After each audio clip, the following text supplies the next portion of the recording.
Les autres, ils ont brûlé. De 17 ans. Et la garde à vue continue. Voilà les questions auxquelles devra répondre l'IGF. Talk about a bad week.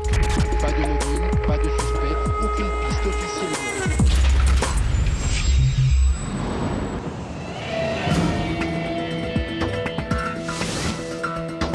Au sommaire de cette édition, notre enquête à Marseille sur le meurtre de Serge Cordon, un jeune maçon assassiné à l'âge de 24 ans. Ils l'ont quand même drogué, pris à coups de bas de baseball, ils l'ont attaché, ils l'ont mis dans un sac poubelle. Qui a empoisonné Serge? Qui lui a donné les coups de batte de baseball? C'est pas possible, quoi. C'est pas possible. C'est pas possible.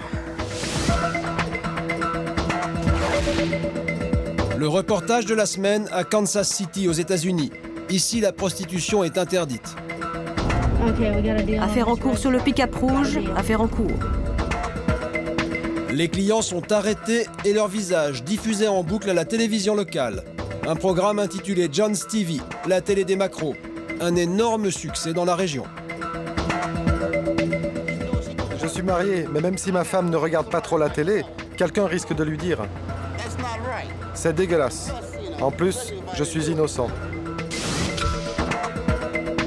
Les portraits de la semaine, Jonathan, Jean-Yves et Monique. Là, on sait qu'on n'espérera plus, qu'on verra plus, on sait qu'elle est là. Depuis des années, ils se battent pour retrouver un proche disparu. J'ai la certitude qu'il y a quelqu'un qui sait ce qui s'est passé par rapport à sa disparition. Histoire de star, William Balfour. C'est lui qui a tué la mère, le frère et le neveu de l'actrice américaine Jennifer Hudson. Hollywood est sous le choc. Nos prières accompagnent sa famille.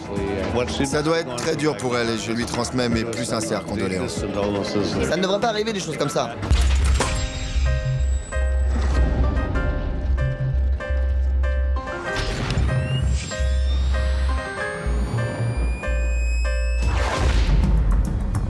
Marseille, il y a 3 semaines.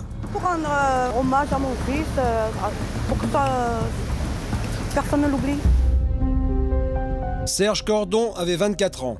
Il a été assassiné à Marseille en octobre 2004. Sa mère et sa sœur n'arrivent toujours pas à tourner la page. Encore aujourd'hui, j'ai du mal à croire que mon frère il a été assassiné de cette façon-là. Ils l'ont quand même drogué, pris à coups de bas de baseball, ils l'ont attaché, ils l'ont mis dans un sac poubelle, pris dans un sac de sport, ils l'ont enterré. Le lendemain, ils sont retournés sur les lieux. Je veux dire, ça a été tout manigancé. Les meurtriers, Cédric et Audrey, étaient des amis de Serge. Ils ont été condamnés en septembre dernier. Cédric à 25 ans de prison pour assassinat, Audrey à 4 ans pour non-empêchement de crime. Un verdict qui révolte la famille de la victime. C'est pas une marche silencieuse, pour moi c'est plutôt un cri. Parce qu'ils ont assassiné mon frère, ils n'ont pas assez pris, et surtout Audrey Ballary. À l'origine de ce drame, une infidélité d'Audrey. Elle trompe Cédric avec Antoine. Humilié, Cédric veut se venger. Mais pour faire souffrir Antoine, il ne va pas l'assassiner lui, il va tuer son petit frère Serge. Serge a grandi à Marseille, à Mampanti, un quartier populaire, avec Antoine, son grand frère et sa sœur Corinne. Serge est le petit dernier de la famille. Là, c'est dans le quartier, avec ses copains. Là, c'est pour le mariage de ma nièce. Il avait fait les rastas et il avait mis les Santiago. On lui disait, nous, Serge, quand même, viens pas au mariage comme ça. Mais lui, je m'en fous. Santiago, pantalon à pince et les rastas sur les cheveux. Serge était maçon. Il s'apprêtait à créer son entreprise avec son frère Antoine. Et il voulait nous construire une maison, moi et à son père.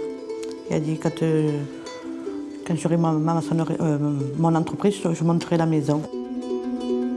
Bon, ça a été un projet, mais Charles n'a jamais eu le temps de le réaliser. C'est vrai que tout le monde l'aimait dans le quartier. Toujours avec le sourire, jamais faisait la gueule. Serge et Antoine, les deux frères, rencontre Cédric dans ce bar de quartier qu'ils fréquentent tous les trois. On le connaissait du bar. Parce que son père, il allait au bar, le mien allait au bar, et nous, on allait faire les parties de baby quand on était plus jeunes. Quoi, pas moi, mes frères.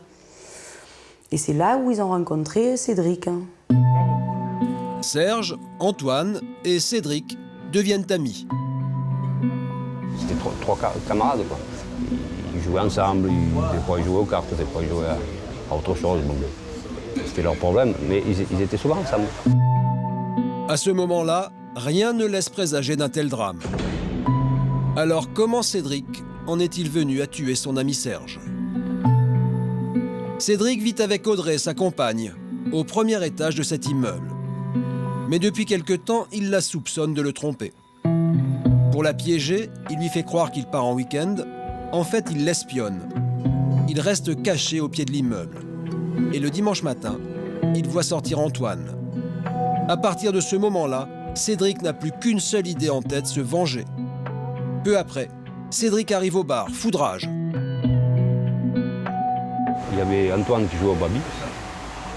Et il s'est chopé avec lui, et puis c'est parti en bagarre. Ça a été la folie. Il a fallu, moi et mon serveur, pour l'arrêter.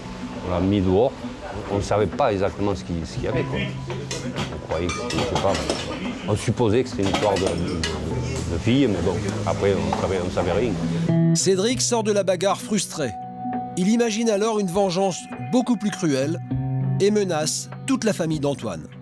Cédric, il avait menacé Antoine de « je te tuerai ». Il m'a menacé à moi en disant « Antoine, je vais tuer ta mère, je sais que tu l'aimes, ça va te faire mal ». Mais ce n'est pas sur sa mère que Cédric va se venger. Pour faire encore plus mal, il va tuer Serge, le petit frère. Mon ami, il n'aurait pas pu le faire. Ce qu'il a fait à Serge, il n'aurait pas pu le faire à Antoine. Ah, donc il a choisi la facilité. Voilà. Il a choisi le plus jeune, le moins méfiant. Et pour tuer Serge, Cédric va lui tendre un piège. Le dimanche 31 octobre, Serge reçoit un coup de fil. Cédric l'invite à déjeuner. Audrey est à la maison, dans la cuisine, elle prépare un poulet au curry. Elle verse une forte dose d'antidépresseur dans l'assiette de Serge. Un médicament qu'elle s'était fait prescrire 15 jours auparavant par son médecin. Serge mange avec appétit, il ne se doute de rien. Le curry masque complètement le goût des médicaments.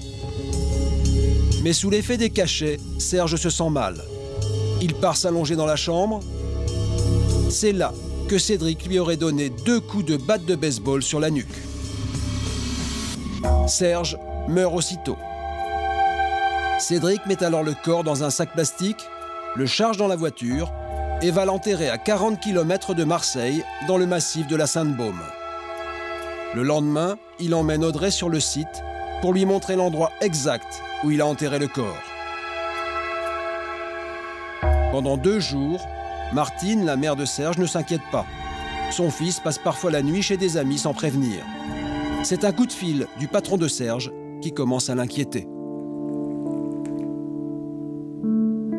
Qu'il ne rentre pas à la maison, peut-être, mais qu'il manque le travail, non. Et là, je me suis inquiétée, je commençais à aller voir un peu ses amis, voir si on ne l'avait pas vu, et personne ne l'avait vu.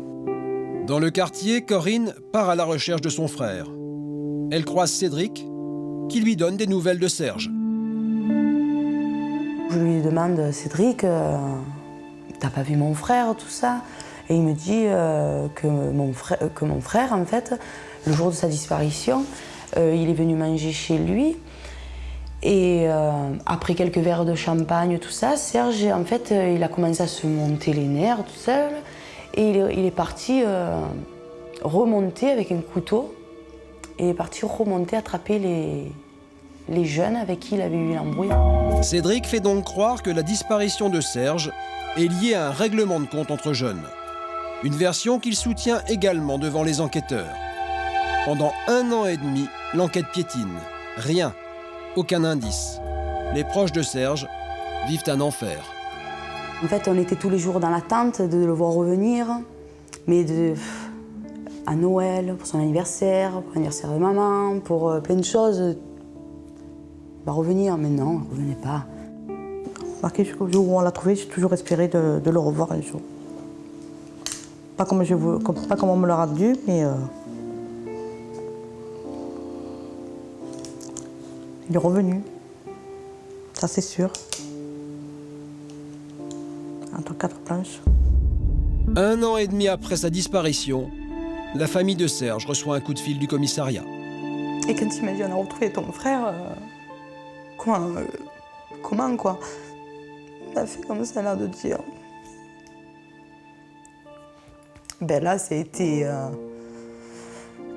des cris, c'est pas possible quoi. C'est pas possible. C'est pas possible. Mais comment les policiers ont-ils retrouvé le corps de Serge? C'est grâce à Audrey. 18 mois après les faits, elle se présente au commissariat et dénonce Cédric, son ancien compagnon.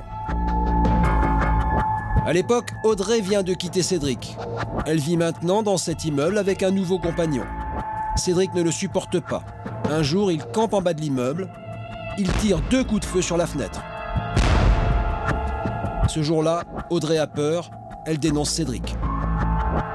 Elle a parlé, pourquoi elle a parlé? Parce qu'elle a eu peur pour elle. Parce que quand Cédric il est venu et qu'il a tiré sur les volets, elle se dit il est capable. Et elle le sait qu'il est capable parce qu'il l'a fait déjà. Ils ont fait ça à 2 déjà. Et je veux dire,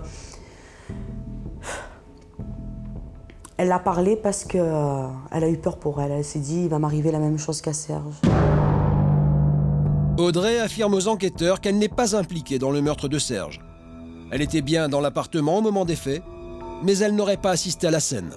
Elle sera présente au moment du repas, mais elle sera dissimulée dans la salle de bain au moment où les coups seront portés. Audrey prétend qu'elle était victime de Cédric depuis des années, qu'il l'a maltraitée et qu'elle ne pouvait pas s'opposer à ce meurtre. C'est un mécanisme mis en place par Cédric Lust. Audrey Ballary a été victime de cela. Elle l'a beaucoup trop subi pour pouvoir avoir à ce moment-là la force de résister une fois de plus à Cédric Lust. Cédric et Audrey ont vécu pendant 2 ans une passion destructrice. Mais qui était ce couple? Ce sont 2 écorchés vifs qui se sont rencontrés avec un parcours très lourd et très difficile. Son enfance, Cédric l'a vécue dans un bar. Cédric a été élevé par ses parents les 3 premières années de sa vie, donc dans un bar, dans un environnement malsain, au milieu de gens qui buvaient. Tout petit, il venait à peine de sortir de la maternité, qu'il était déjà dans son landau et dans le bar à côté du jukebox. Donc ensuite, ils se sont séparés. Notre mère a eu une multitude d'amants, plus ou moins équilibrés. Donc c'est une femme qui boit, qui est agressive, qui a toujours été maltraitante.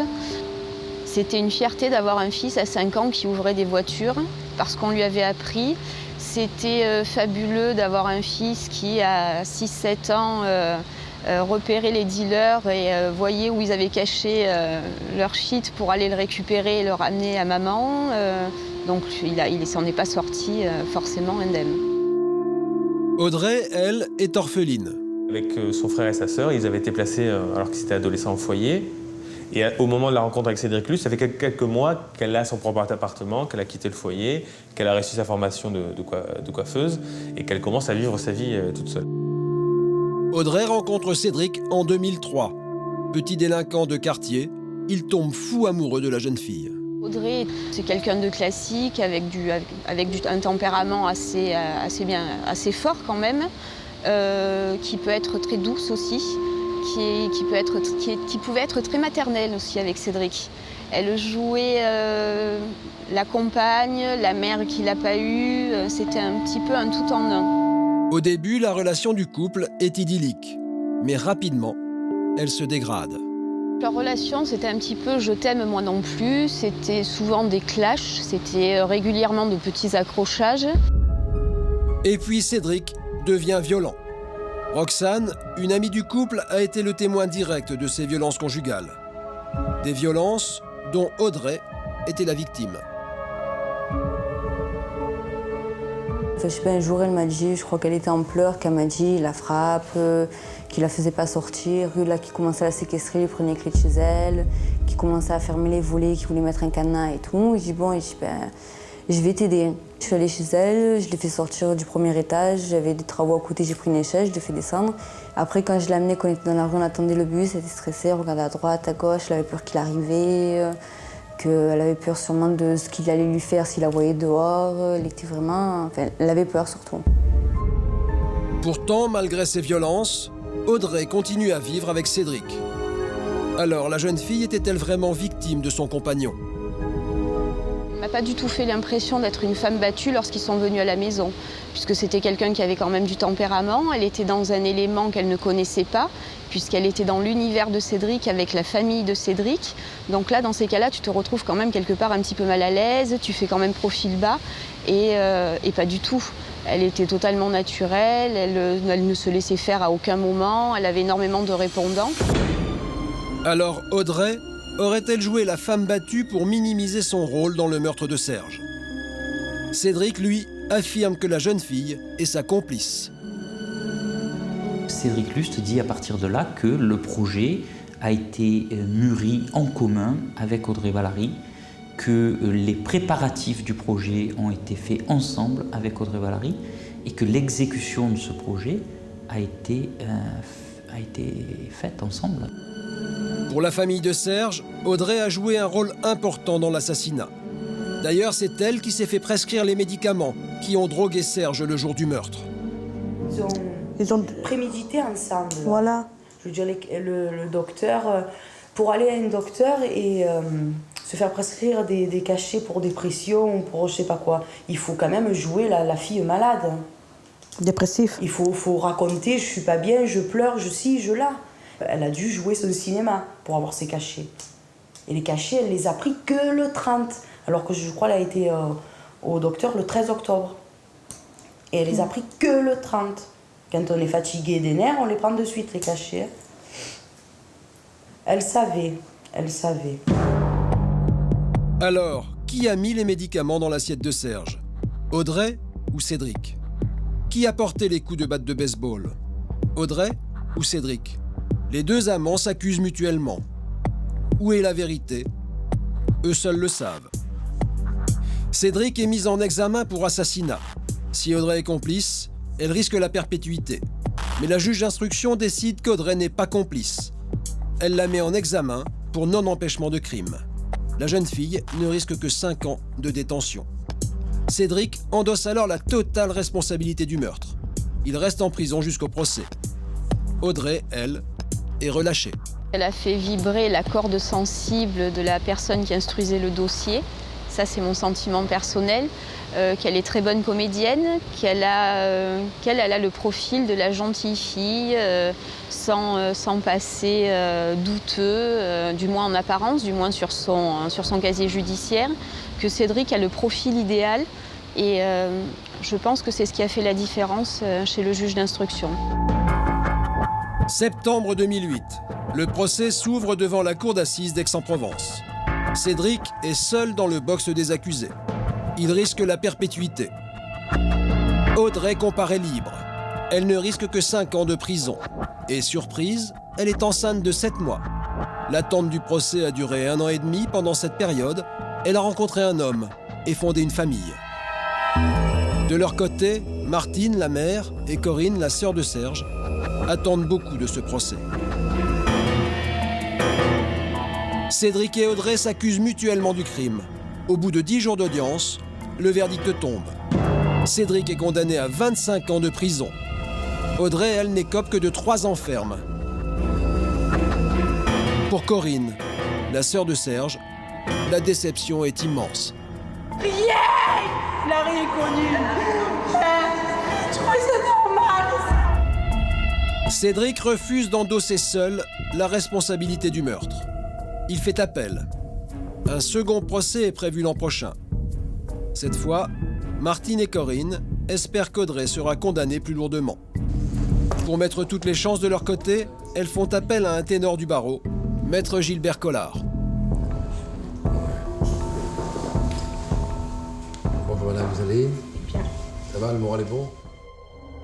Mauvaise nouvelle, elles apprennent qu'Audrey risque de sortir de prison dans les jours qui viennent. Est-ce qu'elle était en liberté avant le verdict? Oui. Alors elle sera probablement remise en liberté. Parce que la pratique des cours, sauf cas exceptionnel, c'est de remettre l'accusé dans la situation où il se trouvait avant le jugement. Donc si elle était libre avant d'être jugée, il y a de gros risques pour vous qu'elle retrouve la liberté. Même si les familles s'y opposent, elles risquent de la faire sortir. Oui. Si elle sort, je crois que je ne sais pas ce que je vais faire. Hein. Ben, vous ferez ce que vous avez toujours fait, vous comporterez avec dignité. Hein. Il est dans une urne, lui il ne peut pas sortir, c'est plus l'état lui dedans. Bien sûr, je comprends tout ça. Il faut tenir jusqu'au procès. Tribunal d'Aix-en-Provence, il y a 10 jours. Maître Prévost, l'avocat d'Audrey, vient plaider la remise en liberté de sa cliente. Pour appuyer sa demande, il dispose d'un nouvel argument. Audrey vient d'accoucher en prison. Son enfant a 15 jours. Audrey garde de l'espoir parce qu'aujourd'hui, elle a un petit garçon, elle a une vie qui est épanouie et elle compte là-dessus pour se sortir du tourment que lui a causé l'audience d'assises. Elle se battra toujours sur pour son innocence, mais évidemment, aujourd'hui, elle a ses pensées surtout pour son enfant. Audrey est présente dans la salle d'audience. Après avoir délibéré, les juges lui annoncent qu'elle sera remise en liberté jusqu'au procès en appel. Martine et Corinne apprennent la nouvelle. Elle est dehors. Elle doit être contente. De toute façon, il fallait s'y attendre. Qu'est-ce qu'on peut dire? Bravo la justice? Je sais pas qu'est-ce qu'on peut dire là dans des moments comme ça. Bon, j'espère que les 5 ans, elle va se les manger au moins. Au moins 5 ans, quoi, ce qu'elle mérite. Hein? Si pour la justice, pour nos empêchements de crime, 5 ans. Mais au moins qu'elle se les fasse, quoi, les 5 ans.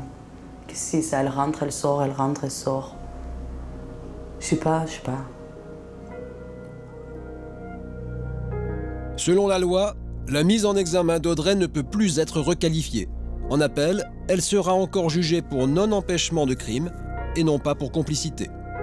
Le procès est prévu en 2009.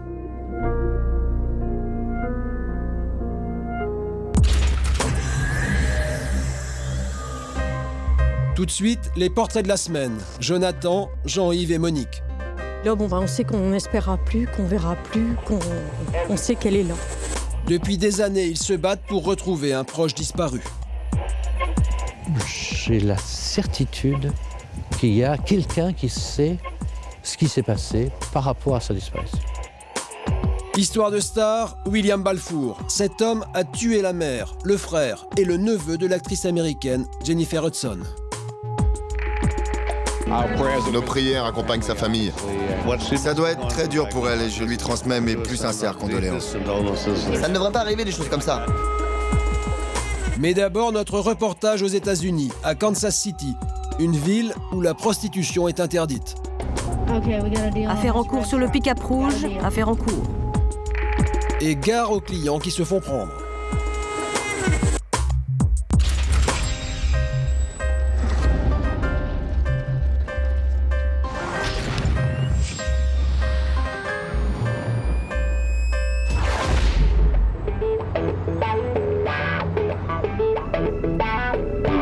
Kansas City, État du Missouri. Nous sommes avec la brigade des mœurs. Dans la voiture, une policière, mais aussi Teresa Lore. Elle est maire du 1er district de la ville. Ici, la prostitution est interdite. Les policiers sont en planque.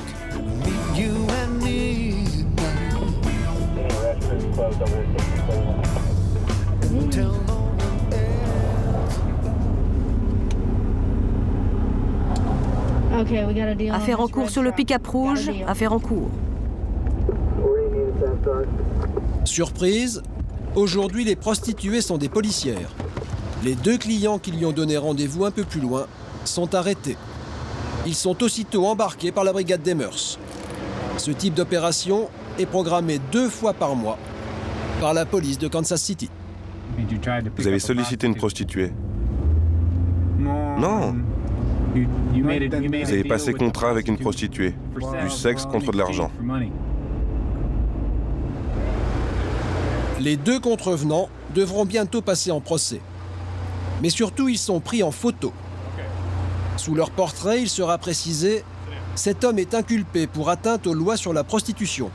Il est considéré innocent jusqu'à preuve du contraire. » Et dans 15 jours, les 2 hommes seront la risée de toute la ville. car bientôt leur photo sera diffusée sur la télé locale à une heure de grande écoute, 3 fois par jour, pendant le week-end. Cette émission est un succès populaire à Kansas City. On appelle ça la John's TV, la télé des macros. Une émission de dénonciation publique lancée en 1997 par Teresa Lore. Vous ne pensez pas que passer à la télé, c'est une sanction un peu forte? C'est sûr que ça l'est, mais on a un taux de criminalité élevé dans ce secteur. Et j'estime qu'il faut des extrêmes pour lutter contre les extrêmes. Cela a très bien fonctionné. La première année où nous avons instauré John's TV, le nombre d'arrestations a chuté de 48%. Donc cela a atteint les objectifs que nous nous étions donnés sans aucun coût pour le contribuable. J'attendais qu'elle passe à l'acte afin de pouvoir avertir la police et que cela serve de preuve. Et voilà comment ça se termine. Ils vous font vraiment passer à l'écran? Même si vous êtes innocent? Parce que moi, je suis innocent. J'ai parlé à la fille, elle m'a dit de la retrouver plus loin, mais je n'allais pas y aller. Je pense donc que j'ai une chance de m'en tirer.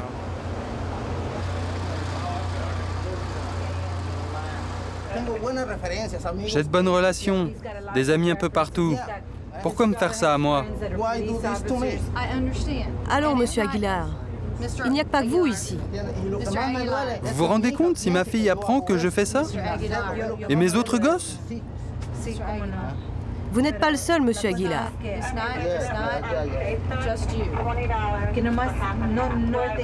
Je ne peux pas accepter ça. Je ne peux pas, sinon je vais perdre mon travail. Monsieur Aguilar, soit vous signez le procès-verbal, soit vous allez en prison. Alors vous choisissez quoi? Une signature ou la prison?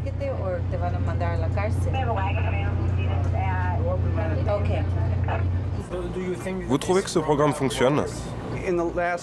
Sur les 2 dernières années, on a arrêté seulement 2 récidivistes. J'estime donc que la John's TV est un vrai succès.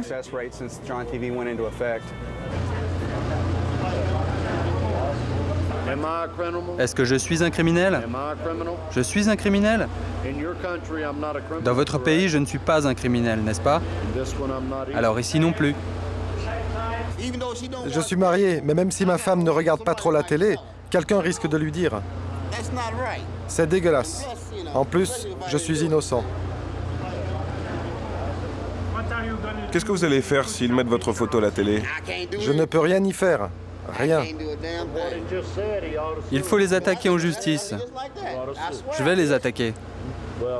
Tout ce que je veux, c'est me tirer d'ici.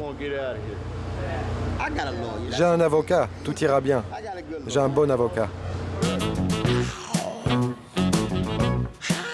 Bon avocat ou pas, à Kansas City, on n'a pas le choix. Ils se retrouvent tous sur la John's TV, en toute légalité, même ceux qui refusent.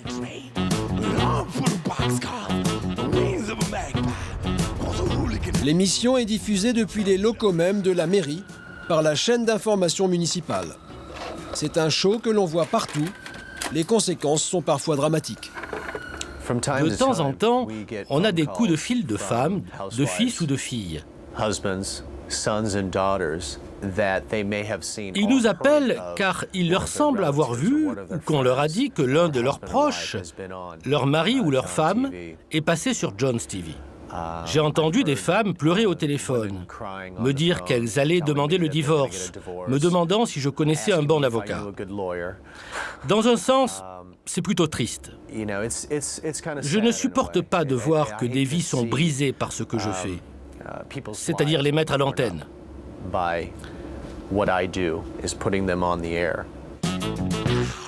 Quelques mois après ce tournage, José Aguilar n'a pas eu de chance. Son patron a vu la John's TV. José a perdu son travail. Melvin a été mis à la porte pendant 1 semaine par sa femme. Elle a découvert le poteau rose en regardant la télé. Melvin a dû s'excuser.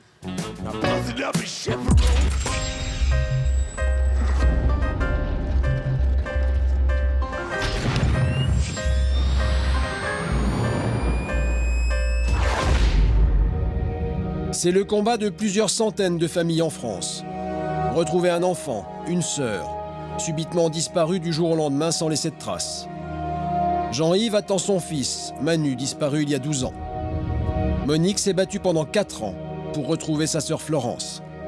Ma vie, je l'ai passée à la chercher. Pendant ces 4-5 années, moi et mon mari, mes frères, on a ses enfants, on a toujours cherché après elle. Tant qu'ils n'ont pas trouvé la vérité sur la disparition de leurs proches, ces familles refusent de baisser les bras, comme Jonathan. Cela fait 11 ans que Cécile, sa fille, n'a pas donné signe de vie.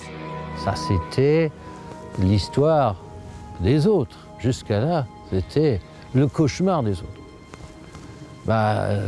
C'est devenu mon cauchemar. Cécile avait 17 ans. Elle était lycéenne. Le 8 juin 1997, elle part de chez elle à pied, à Saint-Jean-de-Maurienne en Savoie. Cécile est aperçue une dernière fois par des témoins sur la route à la sortie du village. Le lendemain matin, Jonathan, son père, apprend la disparition de sa fille par téléphone. C'était un éclat de bombe, absolument. J'avoue que tout de suite, j'ai imaginé le pire. Je ne pouvais pas imaginer que Cécile fugue. C'était pas du tout dans sa mentalité et pas de comportement antérieur qui aurait pu expliquer ça par, je ne sais pas, la déprime, la rébellion, l'ado en mal. Les parents de Cécile alertent aussitôt les gendarmes. Mais comme la jeune fille a 17 ans, ils ne considèrent pas sa disparition comme inquiétante. Et l'enquête ne démarre pas tout de suite. Une fille de 17 ans qui disparaît, c'est probablement une fugue. Donc on applique la règle non écrite, bien sûr, de 3 jours de carence. Moi j'étais inquiet, mais affolé, immédiatement. Cécile n'est jamais revenue. Depuis 11 ans, l'enquête est au point mort. 11 longues années pour Jonathan. Je pense à elle tous les jours, de façon très forte. En fait, je pense à tout l'amour que j'ai pour elle. On ne peut pas oublier sa fille. Moi, je ne peux pas tourner la page. C'est impensable. Je ne peux pas parler un instant de deuil, puisque je ne sais pas ce qui s'est passé. Pour son père, Cécile n'a pas pu disparaître sans laisser de traces. J'ai la certitude qu'il y a quelqu'un qui sait ce qui s'est passé par rapport à sa disparition. Et moi, j'ai l'espoir que cette personne sera retrouvée ou parlera. Mais j'ai besoin de savoir. Mais plus de 10 ans après les faits, le dossier de Cécile pourrait être refermé faute de nouveaux indices. Il reste des choses à faire. Il y a peut-être un prédateur qui circule en toute liberté. Et si c'est le cas, il faut qu'il soit appréhendé. Alors Jonathan refuse de baisser les bras. Aidé par maître Cathy Richard, il a fini par trouver des failles dans le dossier. Son avocate peut maintenant demander de nouvelles auditions de témoins. Il y a des gens qui n'ont pas été interrogés du tout. Il y a aussi des gens qui ont été interrogés, mais au tout début de l'enquête, et dont on n'a pas recoupé les réponses avec ce qu'on sait par la suite. Et donc, on souhaiterait qu'ils aillent plus loin dans leurs déclarations, si leur mémoire leur permet. Le juge va-t-il accepter de poursuivre l'enquête? Jonathan attend la réponse avant la fin de l'année. Jean-Yves Bonissant vit le même cauchemar. Il y a 12 ans, son fils Manu a disparu. Le jeune homme de 20 ans faisait son service militaire. Il a disparu entre Rennes et Rouen, alors qu'il rejoignait sa petite amie pour une semaine de permission. Depuis 12 ans, Jean-Yves guette le facteur tous les matins. Rien de folichon, courrier de la banque et puis des publicités. Toujours pas de nouvelles. Des nouvelles qu'on attend depuis des années. Pour surmonter la disparition de son fils, Jean-Yves a créé Manu Association, qui apporte de l'aide aux familles de disparus. Son fils est-il mort ou vivant? Peut-être existe-t-il un moyen de le savoir. Chaque année en France, 3000 personnes sont enterrées anonymement. On les appelle les enterrés sous X. certains de ces morts inconnus sont peut-être des personnes disparues que l'on pourrait arrêter de chercher. Donc il y a quelque chose qui aurait pu alerter les autorités pour dire d'un côté on a des personnes décédées non identifiées, d'un autre côté on a des personnes qui disparaissent. Depuis 2004, la loi autorise le prélèvement d'ADN sur les personnes enterrées sous X. Jean-Yves milite pour que cela devienne systématique. On pourrait alors comparer cet ADN à celui des familles de disparus. Les enquêtes que les enquêteurs déclenchent coûtent plus d'argent que les analyses ADN, parce que si elles sont faites rapidement, ça ne coûte pas d'argent. C'est le test ADN qui a permis à Monique de retrouver sa sœur Florence. Février 2001, Florence, mère de famille de 44 ans, disparaît à Équien, près de Boulogne-sur-Mer, dans le nord de la France. Ce soir-là, elle part à pied de chez elle pour aller donner des cours de catéchisme dans le village voisin. Vers 20h, on sonne à la porte et puis c'était mon beau-frère. Mon beau-frère est rentré et puis il m'a dit Florence, elle n'est pas rentrée. Alors là, à ce moment-là, mon mari et moi, on s'est regardés et puis on a dit c'est grave, c'est important. Pendant 6 mois, l'enquête piétine. Monique et Patrick, son mari, désespèrent de retrouver une trace de Florence. Jusqu'au jour où un corps sans vie est retrouvé à 40 km de là, sur cette plage du Nord. C'était un jour comme celui-ci où il y avait la chasse et un chasseur, en rentrant, il a découvert un corps humain. Et c'est de là qu'il a été prévenir les pompiers qu'il y avait des restes de corps humains sur la plage. Monique apprend la nouvelle dans les journaux. Elle appelle tout de suite la gendarmerie. J'ai pensé que c'était peut-être ma sœur. J'ai voulu savoir si c'était elle, mais non, on m'a dit que ça ne correspondait pas. À ce moment-là, le médecin légiste disait que ça ne pouvait pas être une dame âgée de 44 ans. Faux espoir, mais Monique continue ses recherches. Elle veut retrouver sa sœur. Ma vie pendant ces 4 ans, ça a été l'espoir, toujours l'espoir de la revoir, et puis en même temps le désespoir parce qu'on n'avait plus de nouvelles, on n'avait pas de piste, on n'avait rien. Pendant ces 4 années, Monique et son mari vont remuer ciel et terre pour retrouver Florence. On a fait tout, j'ai pris un détective privé, on a fait les taxis, on a fait les bus, mon mari a fait les foyers de personnes qui sont à la rue. On a été voir les clochards, on a donné sa photo aux clochards, on a tout. Tant qu'on n'avait pas eu ce fameux corps, quoi, je veux dire, elle n'était pas décédée, elle n'était pas morte, elle était quelque part. 3 ans et demi après la disparition de Florence, l'enquête est toujours au point mort. Mais Monique trouve une erreur de procédure dans le dossier qui oblige la justice à relancer les recherches. Et c'est de là j'ai eu le droit à la réouverture d'enquête. Ils nous mettent un gendarme qui fait le travail, qui reprend le travail à zéro. Le nouveau gendarme chargé de l'enquête s'intéresse au corps retrouvé sur la plage 4 ans plus tôt. Il se rend compte que les vêtements sur le cadavre et ceux que portait Florence le jour de sa disparition sont les mêmes. Là, ça fait tilt. C'était une femme, le même pantalon. Le corps trouvé sur la plage avait été enterré sous X. Mais les autorités avaient prélevé de l'ADN avant de l'inhumer. L'enquêteur responsable du dossier décide de prendre l'ADN de Monique. Les résultats sont concluants. Il s'agit bien de sa sœur Florence. Monique peut enfin aller se recueillir sur la tombe de sa sœur, enterrée sous le nom Inconnu 2001. Quand j'ai vu Inconnu 2001, ça m'a profondément choquée, quoi, parce que c'était pas un inconnu, c'était ma sœur. C'était ma sœur que je criais haut et fort qu'elle n'était plus là. Un peu plus tard, Monique et Patrick ont pu enterrer dignement Florence, qui repose maintenant auprès des siens dans le caveau familial. L'enquête n'a jamais réussi à déterminer comment elle avait trouvé la mort. Mais pour Monique et son mari, c'est la fin d'un long chemin de croix. Et là, on sait qu'on n'espérera plus, qu'on verra plus, qu'on sait qu'elle est là. Si les tests ADN avaient été faits dès le départ, Monique et Patrick n'auraient pas vécu 4 ans d'enfer. Mais ils ont fini par retrouver le corps de Florence, contrairement à des centaines de familles comme Jonathan, qui vivent toujours sans savoir ce qui est arrivé à leurs proches disparus. Monique a rejoint l'association de Jean-Yves. Avec lui, elle milite pour que les analyses ADN soient systématiques en cas de disparition inquiétante. En faisant ça, ça éviterait d'espérer. Ça éviterait aux gens qui attendent toute une vie pour rien.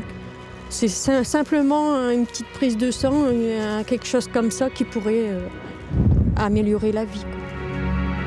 Leur requête a été entendue. Le Parlement doit examiner un projet de loi sur la question avant la fin de l'année.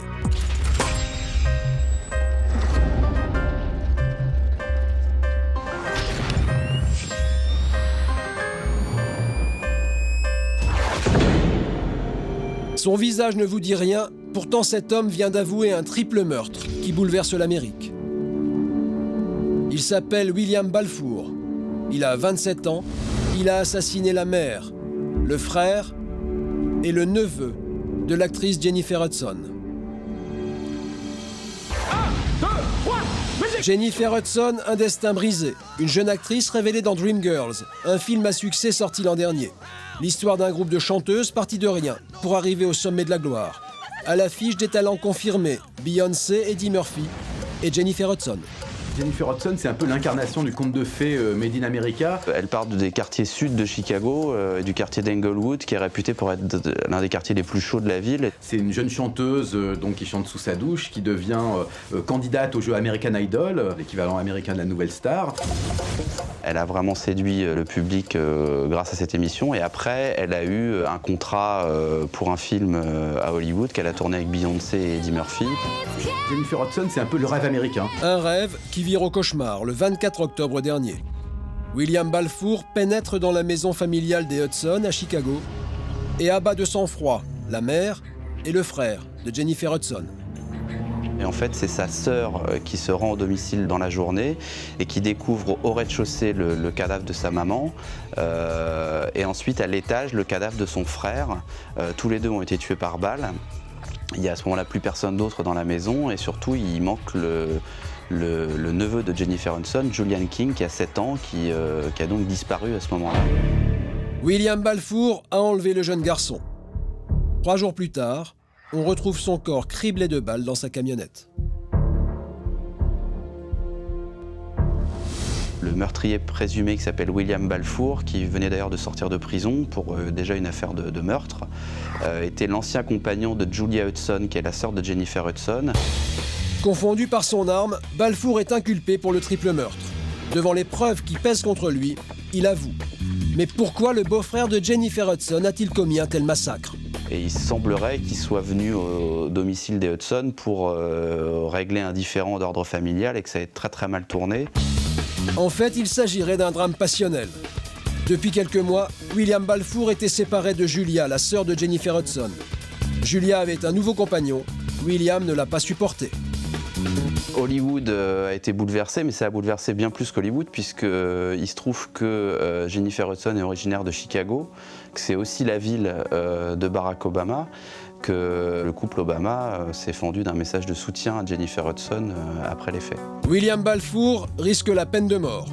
Jennifer Hudson, très affectée, a remercié ses fans sur son site internet pour leur soutien dans cette terrible épreuve. Je veux remercier chacun d'entre vous pour vos pensées et vos prières en ces temps difficiles.